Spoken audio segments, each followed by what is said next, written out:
시간이 걸리겠지만 진실은 반드시 밝혀진다고 믿고 있습니다. 특별한 말씀을 안 하셨습니다. 대변인이 말했는 거기 안에 모든 것이 담겨있다. 그렇게 보고 있습니다. 또 오실 계획인가요? 찾아뵙겠습니다. 의회에 남아있다는 것이 저는 개탄스럽습니다. 이 정치인들이 국민들에게 석고대죄해야 한다고 생각합니다. 예, 대통령 박근혜는 사라졌지만 정치인 박근혜라는 인물은 남는 걸까요? 박근혜 전 대통령 헌법재판소의 심판에 대해서 사실상 불복 선언을 하더니 이제는 사저 정치를 시작한 듯합니다. 서청원, 최경환 의원은 총괄 업무, 윤상현, 조원진, 이후연 의원은 정무 쪽을 맡고요. 김진태 의원은 법률 담당, 박대출 의원은 수행 업무, 민경욱 의원은 대변인 역할을 맡은 걸로 좀 알려져 있죠. 일명 삼성동 라인업. 삼성동 라인업이 짜진 겁니다. 현역 의원들로 보좌진이 이제 꾸려진 겁니다. 글쎄요. 탄핵당한 대통령이 승복되시되 현역 정치인들을 다시 규합한다. 이거 어떤 의도일까요? 이분은 어떤 의도로 보고 계실까요? 정의당의 노회찬 원내대표 연결을 해보죠. 노회찬 원내대표님 안녕하세요. 네, 안녕하십니까. 내가 모든 걸 끌어안고 가겠다. 진실은 시간이 걸리더라도 밝혀질 거다. 이 메시지. 이거 아무리 봐도 승복은 아니죠? 예, 승복이 이제 현재 재판 결과에 대해서 승복하지 않을 뿐만이 아니라 예. 시간이 걸리더라도 진실을 밝히겠다는 얘기는 진실을 밝히는데 시간이 걸릴 것이다. 예. 결국에는 조만간 이루어질 법원 재판 판결도 승복하지 않겠다. 예, 진실은 그 이후에 한참 나중에 이제 역사가 밝혀낼 것이다. 뭐 이런 얘기로 들립니다. 그렇게까지 보세요. 시간이 걸리더라도 진실은 밝혀질 거다. 그러니까 앞으로 있을 검찰 조사니 법원의 판단이니 여러분 그것도 진실 아닙니다. 그거 너머에 있을 거다라는 얘기로까지 해석이 되세요? 네, 그렇습니다. 그래요. 그게 지금 그러니까 이제 말씀하신 대로 승복은 아니다 정도를 넘어서 삼성동 중심으로 흐르는 그 분위기, 기류가 좀 묘합니다. 당장 일요일에 그 현역 의원들이 집 앞에 도열해 있었고 박 전 대통령 메시지도 보좌관이나 수행하던 사람이 아니라 현역 의원이 읽었어요. 민경욱 의원이 읽었고 그 내용은 말씀하신 대로 시간 걸리더라도 진실을 밝히겠다는 내용이고 지금 박 전 대통령의 의도 이거 어떻게 읽고 계세요? 뭘 생각하고 뭘 노리고 있는 걸까요? 예, 일단은 가장 중요한 것은 전체적으로 볼 때 단 한마디의 사과가 지금 없습니다. 예. 사실은 어찌됐건 간에 설사 본인이 억울하다 하더라도 사태가 이렇게까지 된 데 대한 사과 한마디 정도는 국민들에게 해야 되는 건데도 사과가 없다는 얘기는 국민들을 향해서 나는 싸워 나가겠다. 함께 싸우자. 이제 이런 이제 일종의 투쟁 선언을 하는 거죠. 투쟁 선언. 예. 게다가 지금 정치인들 이렇게 규합한다는 얘기는 사저에서 정치하겠다. 사저 정치하겠다는 뜻으로 봐도 무방한 거죠. 그렇죠. 이미 뭐 제가 볼 때 구 여권의 중심이 되어버렸고요. 청와대에서 나오면서 구 여권의 중심이 뭐 자유한국당이나 바른정당이 아니라 삼성동의 박근혜가 구 여권의 중심이 되었고. 잠깐만요. 자유한국당이 아니라 이제 삼성동이 중심이 됐다? 그렇죠. 지금 보면은 이 전국의 상태가 삼성동의 박근혜와 뭐 민주당, 삼성동의 박근혜와 야당들 이런 어떤 이제 구도가 지금 형성이 된 거죠. 그 구 여권의 여권은 아니니까 구 여권의 중심이 이미 되어버렸다. 삼성동의 박근혜가. 그래서 보수의 중심으로 확장하는 그런 길로 가려고 하고 있다 이렇게 보여집니다. 그 보수의 중심으로 가려는 그 말씀. 그러니까 일단은 이제 단기적으로 봐서는 사저정치에 시동을 거는 이유, 단기적으로 봐서는 검찰 수사에 대응하는 것, 장기적으로 봐서는 말하자면 보수 재집권, 보수 쪽에 힘을 실어서 뭔가 다시 정치적인 제기를 하려는 움직임 이렇게 해석하시는 거예요? 단기와 장기로 나눠서? 그렇죠. 그래서 지금 그 자신에 대한 어떤 맹목적인 지지자들, 그 지지자들 규합하고 정렬시켜 가지고 다시 확장시키면은. 일단은 구 여권 중에서는 가장 경쟁력과 이제 영향력을 갖다가 이렇게 확보할 수 있다. 이렇게 판단하는 것 같아요. 그래요. 자, 그럼 두 가지 경우 좀 나눠서 보겠습니다. 우선 단기적으로는 검찰 수사 피하려고 하는 게 아니냐 이런 의심인데, 근데 아무리 지지자들이 집 앞에서 40일간 집회 신고해놓고 이제 진을 치고 있다고 해도 검찰 수사를 계속 피할 수는 없는 거 아닌가요? 지금 일단은 뭐 측권 농성 상태에 들어가는 거고요. 그리고 뭐 피할 수는 없다 하더라도 대단히 검찰을 곤혹스럽게 만들고 수사를 지연시킬 수는 있겠죠. 곤혹스럽게 만든다고요? 예, 왜냐면은 이제 검찰이 이제 소환을 갖다가 이제 통보를 하더라도 예. 소환에 응하지 않으면 강제 구인에 나서야 되는데. 그렇죠. 예, 강제 구인도 몇 번 나서지 않으면 이제 정말 이제 체포영장이나 구속영장을 발부받아서 강제력을 동원해야 되는데. 그렇죠. 그게 과연 그 검찰로서도 쉬운 일은 아닐 거거든요. 아, 그러네요. 그 지지자들을 다 해치고 들어가서 집에 가서 체포를 해온다는 게 이 상황에서 그럴 수 있겠느냐. 과거에도 새누리당 한나라당의 이인재 예. 의원이 과거에 그 지구당을 가스통, 석유통 이런 인화물질로 지구당사를 갖다가 이렇게 가득 이렇게 바리케이트를 쳐서 이 강제 구인을 피한 적도 있었죠. 그렇죠. 여권 일각에서는요, 박 전 대통령 수사를 대선 후에 하자 이런 주장도 나오더라고요. 왜냐, 대선 결과에 영향을 미치면 안 된다. 이건 어떻게 보세요? 그 발상이야말로 박 대통령에 대한 재판, 그 정치 재판 하자는 얘기입니다. 그건 정치 재판을 하자는 얘기는 오히려 정치적인 이유를 들어서 그 뒤에 하자는 건데. 어허. 우리나라 뭐 헌법이든 법률이든 어디에 그 수사를 갖다가 이제 그런 이유로 다 연기하는 게 가능하다는 게 나와 있습니까? 그렇죠. 예, 지금 이미 관련자들이 구속이 되어 있고 재판을 받고 있지 않습니까? 예. 그러면 오히려 빨리 이걸 제대로 처리하기 위해서도 수사를 갖다가 조기 수사에 지금 착수해야 됩니다. 예. 그리고 압수수색을 해야 되는 것이고요. 오히려 대선 결과에 영향 주지 않기 위해서는 빨리빨리 수사하고 수사 받고 빨리빨리 마무리 짓는 게 맞는 거지. 그걸 언제까지 뒤로 밀어낼 건가 이 말씀이세요. 그렇죠. 그렇게 되면 대선에서 이게 쟁점이 되거든요. 그렇게 되네요. 예. 수사를 할 거냐 말 거냐, 사면할 거냐 말 거냐를 쟁점화해가지고 면죄부를 받으려는 그런 어떤 아주 치밀한 계산에서 나온 얘기다 이렇게 보입니다. 아, 그렇게 보세요. 이게 이제 검찰 조사를 피하기 위한 한 가지 노림수, 사저정치의 단기적인 거 말씀하셨고, 사저정치의 장기적인 노림수는 보수 죄집권을 도우려고 하는 거다. 어떤 식으로 가능합니까? 예, 일단은 뭐 지금 당장은 검찰과 그 후에 이어질 재판에 대응하는 것일 것이고,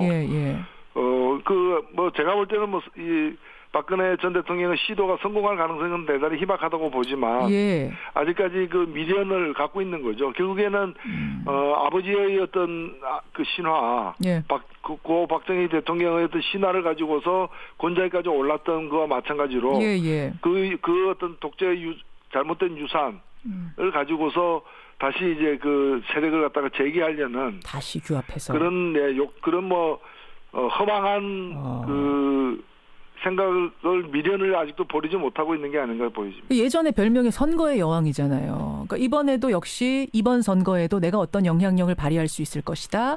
그렇게 해서 보수가 재집권을 하면 나의 이 원통함도 풀 수 있는 기회가 오겠구나. 뭐 이런 구상을 하고 있는 건 아닌가 싶기도 해요. 예, 뭐 꿈에서 깨야 될 것 같아요. 예, 허망한 그 바람이죠. 지금 뭐 선거의 여왕이 아니라 이렇게 우리나라 정치인 중에 이렇게 자기 측근을 갖다가 구속 많이 시킨 사람이 누가 있습니까? 그렇게 되네요. 뭐 선거의 여왕이 아니라 뭐가 되는 거예요? 예, 뭐 나라를 망친 데 대해서 신기록 세운 사람이죠. 참 얘기하면서도 참 씁쓸해지는데 뭐 정치권 내부 분위기를 노회찬 의원이 누구보다 잘 아실 테니까 질문 드립니다만, 박 대통령이 이 사저 정치를 시작하면서 보수가 한 번 더 분화할 거다. 다시 말해서 자유한국당에 몸담고 있지만 이 불복, 이 사저 정치에 동의할 수 없는 의원들이 다시 한번 탈출해 나갈 거다. 이 분위기 동의하십니까? 예, 저는 그런 면에서 긍정적인 면도 있다고 봅니다. 지금 뭐 박근혜 전 대통령 그 주변의 어떤 행태를 갖다가 옹호할 수는 전혀 없지만 결국에 이렇게 그 민심과 정반대로 가게 되면은 모두가 그걸로 따라가지 못할 거거든요.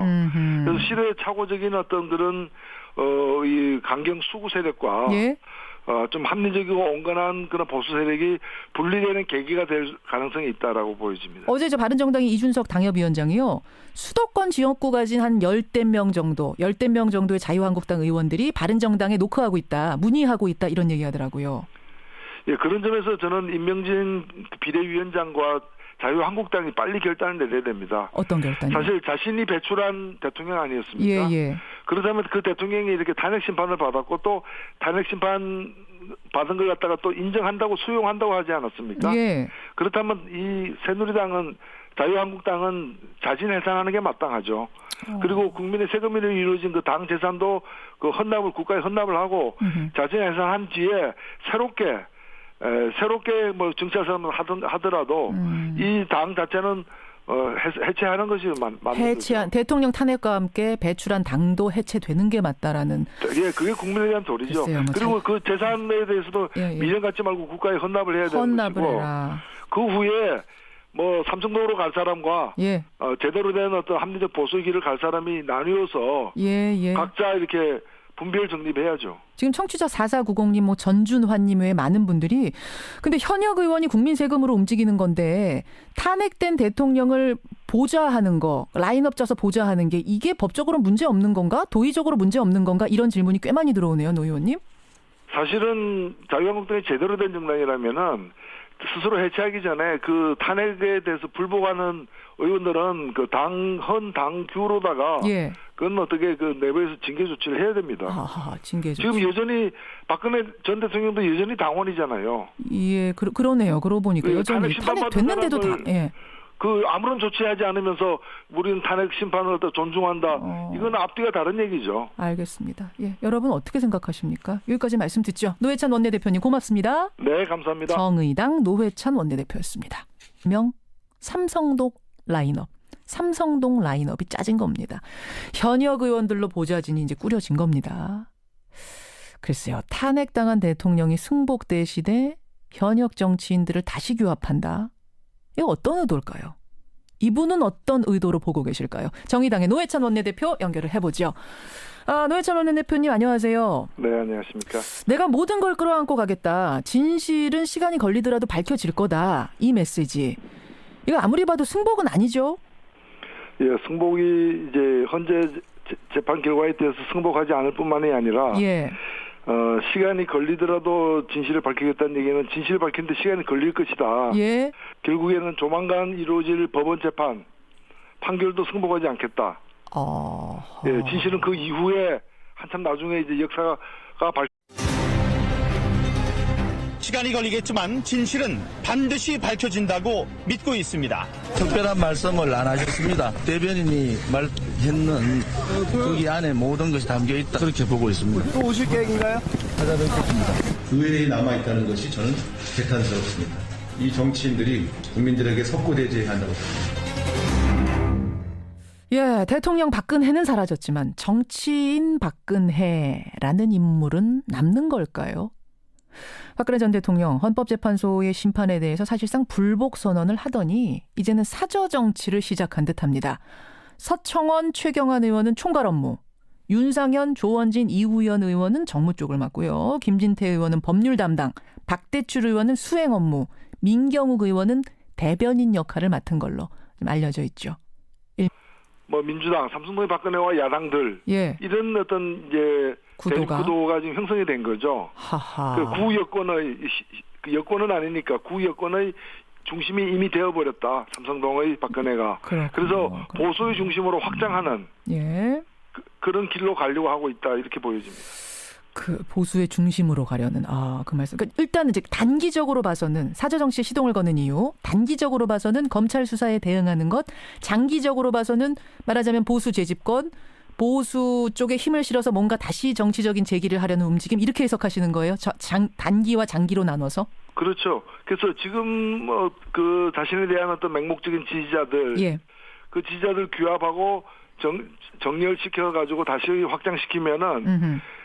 일단은 구 여권 중에서는 가장 경쟁력과 어찌됐건 간에 설사 본인이 억울하다 하더라도 사태가 이렇게까지 된 데 대한 사과 한마디 정도는 국민들에게 해야 되는 건데도 사과가 없다는 얘기는 국민들을 향해서 나는 싸워 나가겠다. 함께 싸우자.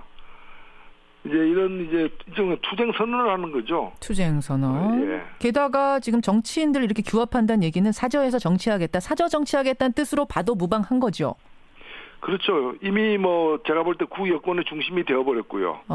청와대에서 나오면서 구 여권의 중심이 뭐 자유한국당이나 바른정당이 아니라 삼성동의 박근혜가 구 여권의 중심이 되었고. 잠깐만요. 자유한국당이 아니라 이제 삼성동이 중심이 됐다? 그렇죠.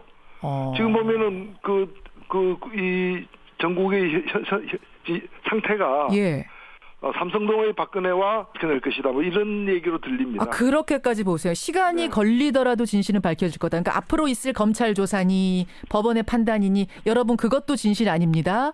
그거 너머에 있을 거다라는 얘기로까지 해석이 되세요? 네, 그렇습니다. 그래요.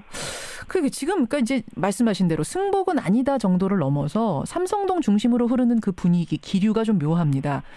당장 일요일에 그 현역 의원들이 집 앞에 도열해 있었고 박 전 대통령 메시지도 보좌관이나 수행하던 사람이 아니라 현역 의원이 읽었어요. 민경욱 의원이 읽었고 그 내용은 말씀하신 대로 시간 걸리더라도 진실을 밝히겠다는 내용이고 지금 박 전 대통령의 의도 이거 어떻게 읽고 계세요? 뭘 생각하고 뭘 노리고 있는 걸까요?